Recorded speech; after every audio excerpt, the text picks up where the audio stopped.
AMS Moto est présenté par Attache Remorque Québec, Beneva, en collaboration avec SM Sport, Moto Vanier.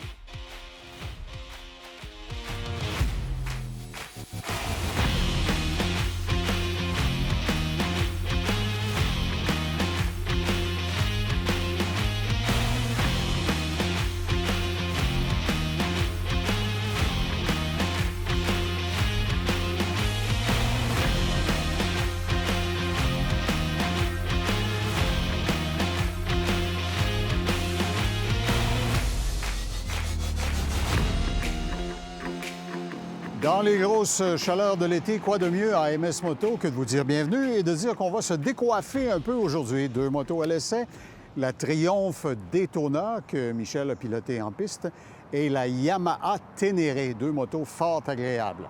Avec Attache Remorque Québec, on parlera de l'entretien de nos remorques parce qu'il faut s'en occuper pour éviter les problèmes. Chez ADM Sport, nous allons, avec leurs experts, parler des accessoires pour bien transporter et utiliser votre téléphone sur votre moto. Et avec l'École de moto Centre-Ville, une surprise, comme Steve Gauvreau a la spécialité pour nous. Surprenante émission.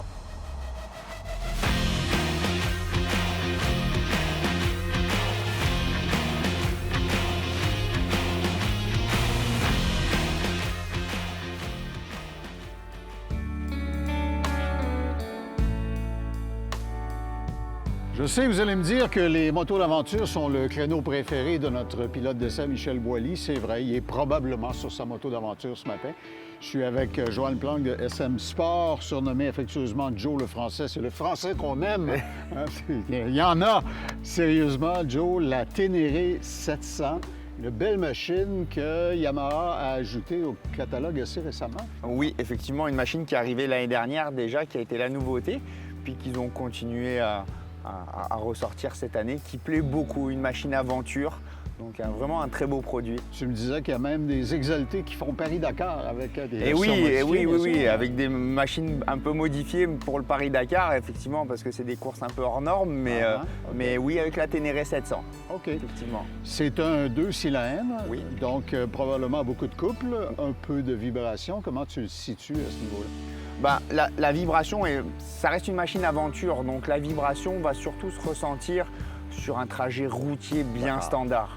Dès qu'on va sortir un peu des sentiers battus pour s'amuser... Ce qui est le but. Ce qui est le but, effectivement, ça va complètement disparaître. On va vraiment jouer avec sa machine.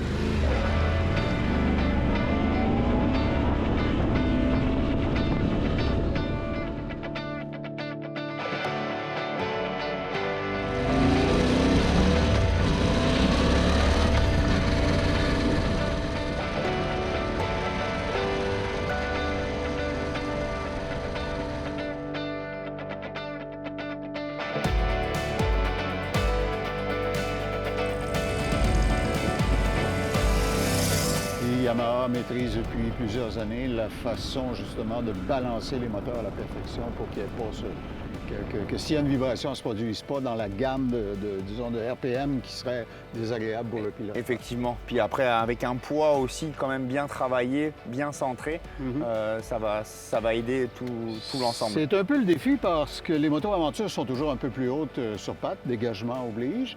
Alors, les matériaux, la façon de placer les composantes, je vois que le silencieux est monté assez bas. Le brassier arrière, c'est un mono-amortisseur, je crois. Oui. C'est ça? OK.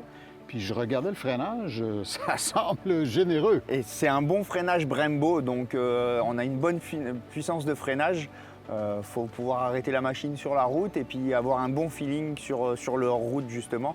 Et Brembo sont très doués pour ça aussi. OK. Et puisque tu parles des freins, tu m'expliquais que dans le menu, à la disposition du pilote, si je le souhaite en mode aventure, je peux par exemple enlever l'ABS. On peut enlever l'ABS effectivement parce que dans l'utilisation hors route, l'ABS peut être une contrainte. Donc ils ont mis cette option de l'enlever manuellement pour pouvoir profiter pleinement de sa machine. OK. Restons au niveau du sol. Je regardais les pneumatiques. La semelle est moyennement agressive. Ce sont des Scorpions. Alors donc, ça veut dire que sur cette machine-là, telle qu'elle arrive livrée de l'usine, C'est un compromis à peu près 50-50. Un pneu 50-50 pour pouvoir aller rouler en ville, hors ville aussi, des plus longs trajets et faire un petit peu de hors-route. C'est sûr que les clients pourront adapter les pneus en fonction de leur utilisation, plus agressif ou moins agressif. Vous en parlez avec votre représentant chez SM Sport et c'est lui qui va vous conseiller effectivement pour trouver la recette parfaite. Parlons un peu de l'électronique. Je regardais le tableau de bord, il est magnifique, d'une bonne surface et il y a différents modes de conduite. C'est ça, on a 2 modes de conduite, route et Explorer. Donc justement pour les personnes, ça dit ce que ça fait. Ça dit ce que ça veut dire, hein, donc effectivement. Et puis après, tout un tableau de bord, on peut connecter son téléphone, on a une prise USB aussi. Vraiment des ajouts intéressants et pratiques pour l'utilisateur, c'est vraiment des bons points. Puis effectivement, comme c'est une moto qui vous destine à sortir des sentiers, les protecteurs de poignets sont là, j'imagine, d'usine. Effectivement, c'est l'accessoire indispensable quand on fait du hors-route. Puis je vois aussi le skid plate qui est là, alors vraiment parfait. Au niveau du pare-brise, il n'est pas énorme et il est coiffé au sommet d'une barre qui peut permettre de fixer les accessoires. Effectivement. Puis le pare-brise quand même, avec un pare-brise qui vient sur les côtés pour bien dévier le vent en roulant à des vitesses autorisées. Ça protège vraiment, vraiment bien. J'apprécie ta nuance venant d'un gars qui pilote en course, vitesse autorisée. OK. Cette livrée-là est magnifique. C'est le bleu Yamaha qui est cher à ton cœur, mais tu me disais qu'il y a une édition canadienne aussi qui est disponible. Oui, un coloris, la version canadienne qui est noire, en fait, avec un petit peu de beige. OK. Alors, la Ténéré 700, une plateforme que Yamaha a introduite l'année dernière. Beaucoup de succès, même en course, Paris-Dakar, c'est vous dire. Vous voyez là chez SM Sport, c'est facile de la trouver. Il y en a quelques-unes dans la salle de montre. Je les ai examinées de très près tout à l'heure. Une très belle machine. Demandez Joe le Français, il va vous faire le tour du propriétaire. Merci beaucoup. Merci.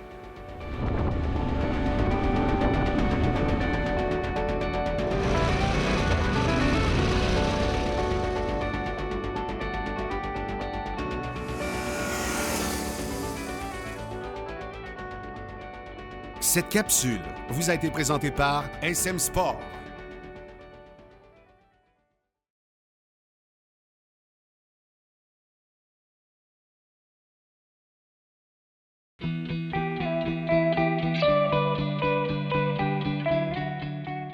Chez ADM, je suis avec Danny Lemoine, qui est le directeur des pièces, l'homme des solutions. Oui, effectivement, Claude. On traîne nos téléphones maintenant, notre vie est là-dedans, comme dit la vieille expression. Tu as dans la gamme Quad Lock tas d'accessoires intéressants. Oui, exactement. Si je veux monter mon téléphone sur la moto, la première question que tu vas poser au client, c'est où veux-tu le mettre? Sur les poignets, la fourche ou tu as des supports différents pour... En fait, il y a un paquet de fixations qui peut être pour la moto. On va se concentrer aujourd'hui sur les 2 populaires. Qui sont celui qui va sur le guidon et celui qui va pour la fourche qui est juste ici. OK.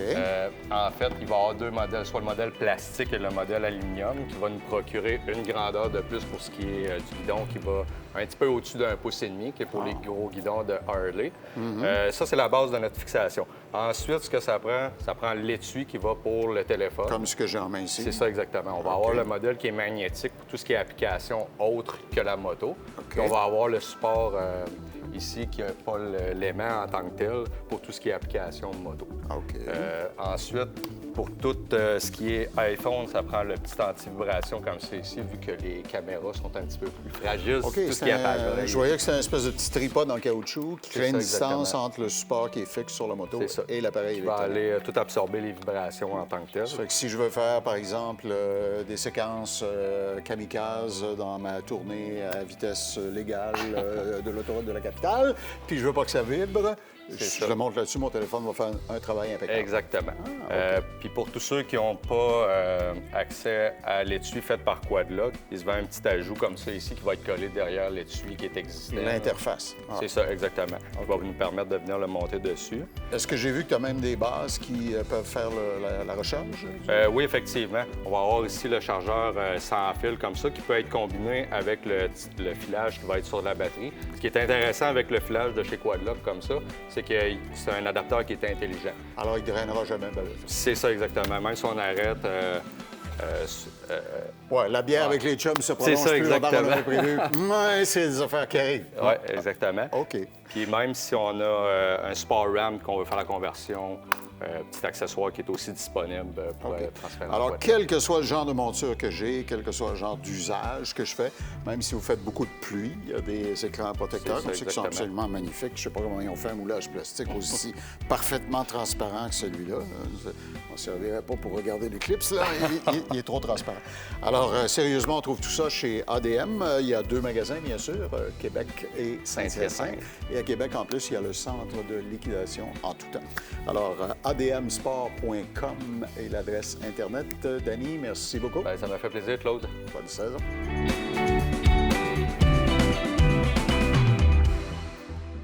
Cette capsule vous a été présentée par ADM Sport. Tout ce que tu aimes.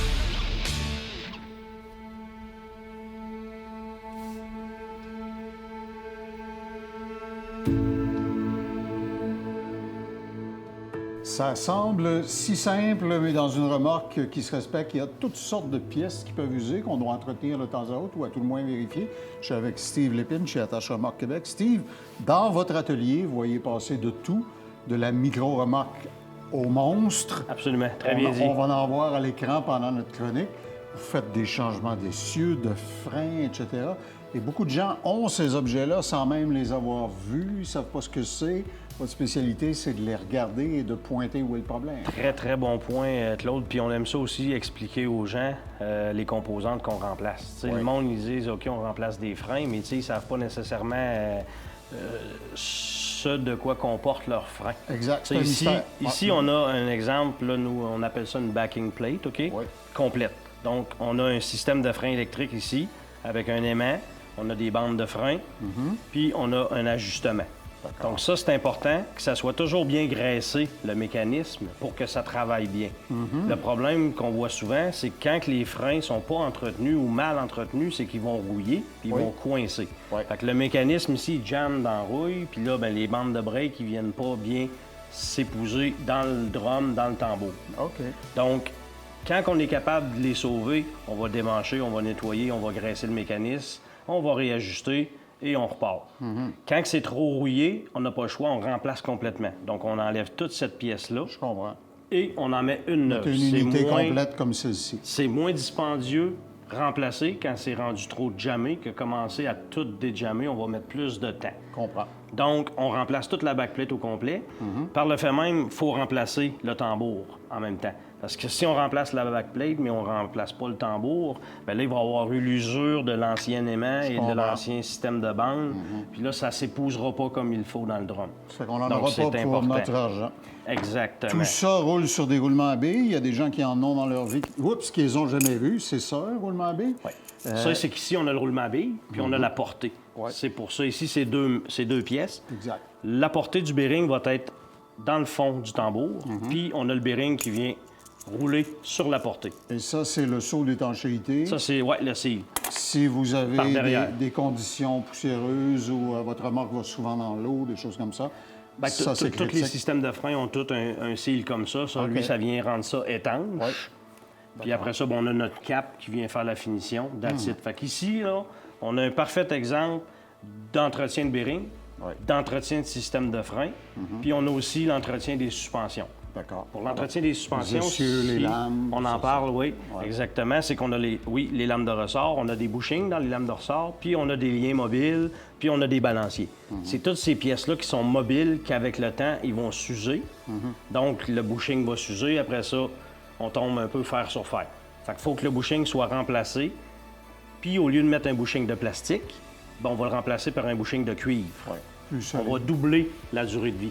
Alors, vous voyez, ici, pour vous, vous me dites c'est du chinois, tout ça. Le docteur va vous arranger ça. Attache Remorque Québec, demandez le docteur Steve Lépine. Vous allez voir, ça va bien se passer, Steve. Ça va me faire plaisir de vous aider et de vous, surtout bien vous enseigner qu'est-ce qu'on remplace. Merci. Merci.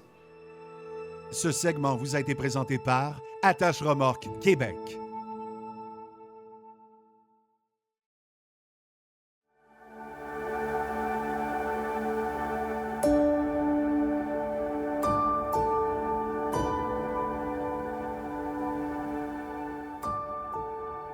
Parmi les exportations qui ont rendu l'Angleterre célèbre, il y a le roast beef, le scotch, la famille royale et leur plan dentaire, les Beatles et sans aucun doute, Michel, les triomphes. Devant nous, la Daytona 660. Et je ne suis pas surpris parce que le chiffre se divise par 3. Parce qu'il y a... 3 cylindres. Voilà. Je dirais pas que c'est pour ça, mais effectivement, chez Triumph, la plupart de leurs motos, naked, touring ou sportive, c'est des 3 cylindres. Les touring aventure, tout ça. Il y a juste les modèles classiques qui ont le bicylindre en ligne. Puis là, cette année, ça, c'est une nouveauté. C'est la petite 660. C'est la même mécanique qu'on avait dans la Trident et dans la Tiger 660, la petite touring aventure. C'est un petit moteur qui est bien éprouvé, qui est le fun, qui est flexible, qui a un peu de couple. Puis là, en version Daytona comme ça, chez Triumph, on avait la Daytona 765 avant, qui était une pure sportive de piste. Égale pour la route, mais une sportive de piste. Tandis que là, ça, c'est plus une sportive de route. Donc, heureusement pour nous, à la SAAC, on va tomber dans une classe de moto touring. On n'est pas dans les motos à risque. À un prix raisonnable, puis avec une mécanique qui est super fiable, qui a une belle réponse. La moto est tout petite, comme un pocket bike.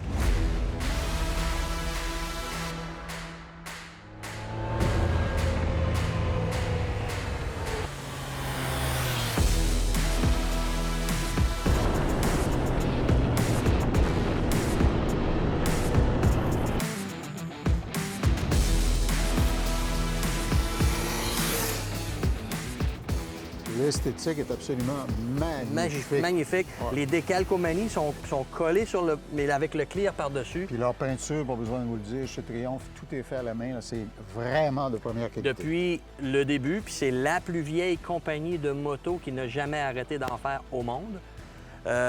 Puis ils ont toujours été très forts sur l'esthétique. Puis vraiment, la petite Daytona, c'est un beau petit package. On n'a pas d'ajouts électroniques comme le quick shifter ou des choses comme ça. On a voulu garder la moto simple, facile. Chez Triumph, ben, une des qualités, une qualité cachée, ils n'en réparent pas parce que c'est des motos super fiables. Oui, je t'entendais dire ça en débarquant de la moto tantôt. Qu'on les utilise doucement ou moins doucement, c'est des motos qui sont super solides. Vraiment, là, les gens qui les essayent, ils sont contents. Puis quand ils vont changer pour une autre Triumph. Puis comme beaucoup de manufacturiers qui connaissent du succès avec toute leur flotte, à chaque fois qu'ils ont dessiné, imaginé une motorisation qui est littéralement parfaite pour leurs besoins, ils ne changent pas pour le plaisir. Le moteur qu'on avait dans la Daytona Racing, que je te disais, la 765, c'est le moteur qui fournissent pour la classe Moto 2 en MotoGP. Donc, c'est le motoriste pour la classe, tu sais, une classe qui est quand même extrêmement rapide, extrêmement fiable.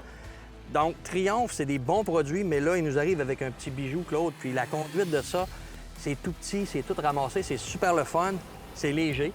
Le centre de gravité est bas, les courbes, c'est vraiment le Tu parles de légèreté. Là. Je regardais la façon dont les roues arrière sont moulées. Les cœurs sont vides, ce qu'on appelle un moulage à cire perdu. Là. Donc, ça fait quelque chose qui est tout aussi solide parce que c'est un cylindre. C'est ça. Puis qui pèse une plourde. On n'a pas beaucoup d'effets gyroscopiques, donc la moto est facile à rentrer dans les courbes, c'est tellement léger. Ça va faire autant pour une personne qui commence, qui aime le look, parce qu'elle est vraiment belle, qu'une personne qui ne veut pas avoir les gros moteurs, les grosses cylindrées ou les motos dites à risque. Puis, donc, les plaques vont coûter un prix plus raisonnable. Le seul détail esthétique qui me surprend à cause de sa petite taille, c'est la façon dont l'échappement est fait. T'sais, il est vraiment pas prominent. On le voit pas pantoute, on le voit. il est en dessous, c'est Il ça. travaille bien, par exemple. Je peux vous dire que mes oreilles l'ont marqué. Oui, une belle petite musicalité. C'est sûr que si on veut aller dans l'aftermarket ou dans les produits d'ajout, bien là, ça va chanter encore plus. C'est un petit moteur qui a une belle sonorité, un 3 cylindres.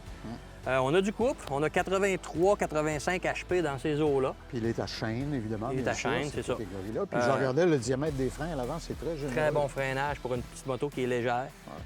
C'est vraiment, là, pour cette catégorie-là, c'est un beau petit package, puis ça va être une reine dans cette classe-là. Parle-moi de la vibration sur les 3 cylindres. Il y a certains manufacturiers qui ont pu connaître des problèmes. J'ai jamais entendu dire que Triumph avait ce trouble-là. Inexistant. Parfaitement balancé. Parfaitement balancé. C'est sûr qu'un 3 cylindres, il faut qu'il soit balancé, mais ils ont beaucoup d'expérience là-dedans. Ça fait longtemps qu'ils font les 3 cylindres. Puis mécaniquement, ils sont bons. Puis ton écran est, somme toute, petit. Là. Petit, mais on a beaucoup d'informations qu'on a besoin. Comme je te dis, on n'a rien d'excédentaire. On a l'ABS, l'antipatinage, des petits trucs comme ça, mais On n'a pas, c'est pas une machine qui est vendue pour être loadée d'électronique. comprends. D'ailleurs, c'est pas une hyper sportive. Ouais. C'est vraiment une sportive de route. Alors, si vous avez un espace dans votre cœur pour une Triumph, ça devrait être celle-là, la Daytona 660, gracieuseté de Moto Vanier. Une perle. Super le fun.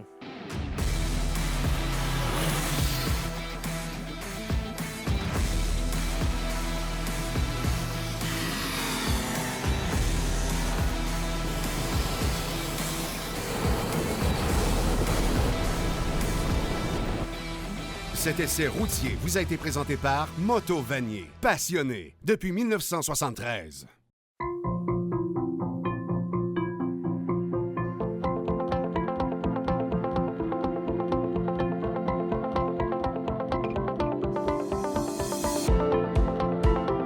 Ne le dites pas à mon patron, mais un des bénéfices marginaux de mon travail à MS Moto, c'est quand je viens à l'école de moto Centre-Ville avec mon ami Steve Gauvreau, je sais jamais à quoi m'attendre. Et aujourd'hui, en arrivant, quelle n'est pas ma surprise de découvrir cette magnifique Back to the Future Mercury Capri. Puis là, je me suis dit, bah, il s'est gâté. Puis tantôt, je le vois arriver avec un Oldsmobile Cutlass. Qu'est-ce qui se passe avec toi? La nostalgie, il faut croire. J'aime conduire. Et ce que j'aime de ces voitures-là, c'est le plaisir de conduire. Ce qu'on retrouve de moins en moins, je trouve, dans les voitures avec toutes les assistances électroniques. Qui veulent tout décider à ta place. Oui. Puis ce que ça fait, je trouve, c'est que les gens ont une conduite plus agressive. Ils n'ont plus besoin de freiner puisque le char va le faire la voiture va le faire à leur place. Ils n'ont pas besoin de se tourner la tête parce que dans leur angle mort, il y a un petit point qui va les avertir qu'il y a une voiture sur le côté. Ça tient le chemin, les voitures, comme ça se peut pas. Là. C'est impressionnant. Là. C'est pas le cas avec ça. Ça encourage une certaine paresse intellectuelle. Vraiment. Même j'ai des clients qui me disaient qu'il y avait un Tesla avec l'assistance, là, puis ils pouvaient conduire Québec-Montréal, puis tu laisses la voiture aller, tu touches au volant une fois de temps en temps. Tu peux pas faire ça avec ça, là. C'est du sport de tenir ça dans une cœur, là. Ouais. C'est ce qu'on connaît plus avec les voitures d'aujourd'hui. Mais moi, c'est ce que j'aime. Pas d'ABS, le plaisir de conduire, tout simplement. La Oldsmobile Cutlass, que certains vont reconnaître derrière toi, c'est une 79. C'est l'époque où la crise du pétrole nous frappait Vraiment. de plein fouet. Et quand je t'ai entendu arriver sur le plateau de tournage tout à l'heure avec, je me suis dit, mon Dieu, les valves claquent. C'est une diesel. Diesel. Il faut s'en remettre à l'époque que l'essence venait de monter à 1 du litre. C'était inacceptable dans le temps. Oui. Alors, les compagnies cherchaient des solutions. Mettre un moteur diesel. Pour l'époque, il vire à 12 litres au 100. Très intéressant. Wow, OK. C'est un petit peu bruyant. Quand tu reviens de veiller au DAG à 3 h du matin puis que tu as pris l'auto de Ça pue. papa, oui, c'est ça, ça boucane un peu, puis ça faisait un petit peu de bruit, ça pouvait réveiller les voisins. Mais enfin. Alors, à travers ta flotte personnelle, je pense que tu communiques très, très bien ta passion de tout ce qui est motorisation. Ça se reflète aussi dans le parc de tes motos. Tu as plusieurs nouveautés cette année pour que tes élèves puissent enfourcher des choses qu'ils adorent. Alors, quand je vous dis qu'à l'école de moto Centre-Ville, que vous aimiez les Italiennes, les Américaines, les Britanniques, les nommez-les. Indiennes. Les Indiennes, bien sûr. Indian, Harley, tu avais des Royal Enfield un bout de temps. Alors vraiment, le parc est complet. Alors non seulement vous apprendrez à bien conduire et bien prévoir votre saison de moto, mais en plus, vous aurez l'occasion d'expérimenter sur toutes sortes de machines. Et on ne sait pas, vous allez peut-être découvrir un penchant pour quelque chose que vous soupçonniez même pas. Puis demandez une démonstration gratuite des valves de diesel qui claquent. Tel que je le connais, juste pour vous faire plaisir, il va partir, là, c'est pas bien. Hey Steve, merci beaucoup. Ça m'a fait plaisir.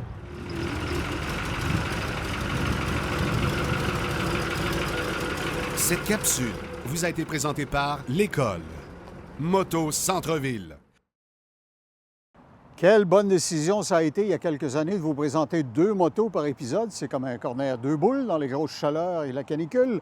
La semaine prochaine, la Spider Sea2 Sky sera mise à l'essai et la Suzuki GSX 8R. Voyez tous nos épisodes en tout temps, les dizaines et dizaines de motos qu'on a essayées sur télé-mag.tv. Bonne semaine. AMS Moto vous a été présenté par Attache Remorque Québec. Beneva, en collaboration avec SM Sport. Moto Vanier.